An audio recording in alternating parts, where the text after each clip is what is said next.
Et nous retrouvons depuis Goma notre invité Mamadou Kaba Bari. Merci d'être avec nous sur France 24. Vous êtes chef de mission pour l'ALIMA en RDC, c'est l'Alliance de l'Action Médicale Internationale. Plus d'un mois donc après le début de l'épidémie, les autorités congolaises comptent environ 1000 cas. Dans quelle fourchette se situe ce bilan comparé aux précédentes épidémies? Est-ce que c'est une épidémie virulente? Merci beaucoup, merci à tous. En fait, oui, on peut dire que c'est une épidémie virulente parce que contrairement à la dernière, à la 16e, là, on se retrouve à peu près à 1000 cas au niveau des trois provinces, le nord, le sud et en Ituri.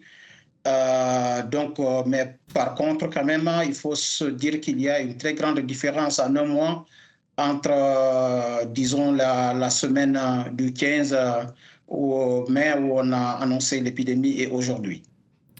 Ça veut dire que ça va plutôt dans le bon sens, la maladie commence à être contenue? Contenu, je dirais pas tout à fait, mais aujourd'hui, nous avons quand même un chiffre, disons, appréciable de suivi des contacts. Comme vous le savez, dans le cadre d'une épidémie de telle ampleur, le suivi des contacts est très important. On est passé de moins de 20% aujourd'hui à 77% en Ituri. Et nous avons aussi des patients qui guérissent. Aujourd'hui, on est passé à plus de 92 personnes qui sont guéries. Il y a le laboratoire qui fonctionne. Aujourd'hui, nous avons quand même plusieurs laboratoires fixes et mobiles qui sont capables de dépister et le plus rapidement possible. Je pense que de plus en plus, c'est ce qui fait que aujourd'hui, on a de plus en plus de cas confirmés parce que, disons, la réponse s'organise de plus en plus. Il y a aussi tout le volet sensibilisation, mobilisation communautaire qui se met en place petit à petit.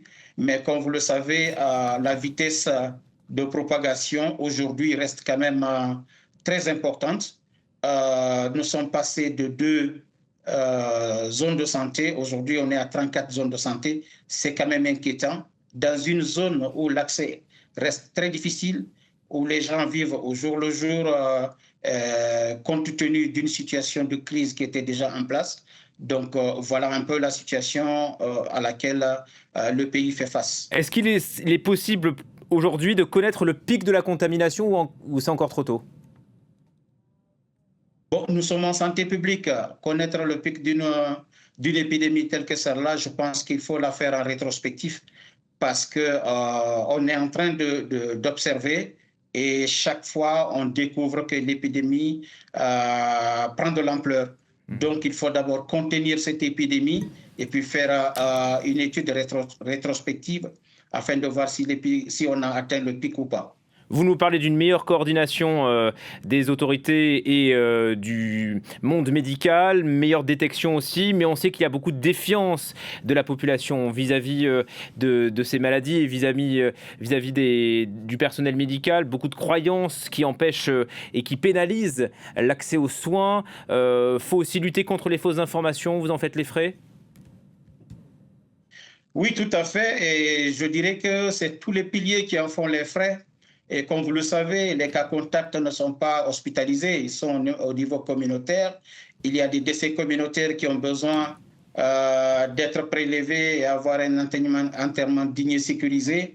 Il y a le suivi des cas suspects dans certaines structures. Donc, malheureusement, la peur fait que il y a quand même des poches de résistance, ça et là, des équipes de surveillance à base communautaire se font agresser. Mais bon, voilà, il faut quand même tenir compte de cet aspect parce que ce n'est pas particulier à la RDC. Moi, j'ai travaillé en Afrique de l'Ouest aussi dans le cas de Ebola. Il y avait toujours les mêmes résistances. On a vu aussi les mêmes résistances dans le cas de Covid. Donc, il faut beaucoup d'implication, beaucoup de sensibilisation, beaucoup de discussions avec les communautés pour qu'on essaye quand même de lever ces peurs de travailler à une grosse implication de la communauté, particulièrement les leaders d'opinion, que ce soit des jeunes ou des moins jeunes. Donc, je pense que ça peut être très important. Et est-ce que vous pouvez faire aussi de la sensibilisation peut-être sur France 24, puisque le micro vous est ouvert, déjà peut-être parler du mode de transmission et de savoir que faire s'il y a un doute qui touche un patient? D'accord. En fait, il faut savoir, il faut se dire que c'est pas une maladie qui se transmet par l'air, comme certaines maladies qu'on a connues. Le virus se transmet à travers les liquides corporels d'une personne malade vers une autre personne bien portante. Donc, il faut, quand les gens sont malades, ils souffrent de la fièvre, des vomissements dans une zone telle que Ituri et le nord ou le sud Kivu, il faut rapidement contacter des spécialistes, aller au centre de santé le plus proche afin d'avoir des soins. Aujourd'hui, il faut quand même le reconnaître, il faut le saluer. Le gouvernement a rendu la santé gratuite dans toutes les zones de santé où on a signalé des cas. Donc aujourd'hui, l'accès aux soins peut être très facile et il faut y aller. Et puis quand il y a des décès au niveau communautaire, il faut appeler les spécialistes afin que ces spécialistes puissent faire des enterrements dignes et sécurisés. Oui, puisque le malade continue à être contaminant et la personne décédée continue à être contaminant. Merci beaucoup Mamadou Kaba Bari, chef de mission pour l'ALIMA en RDC depuis Goma.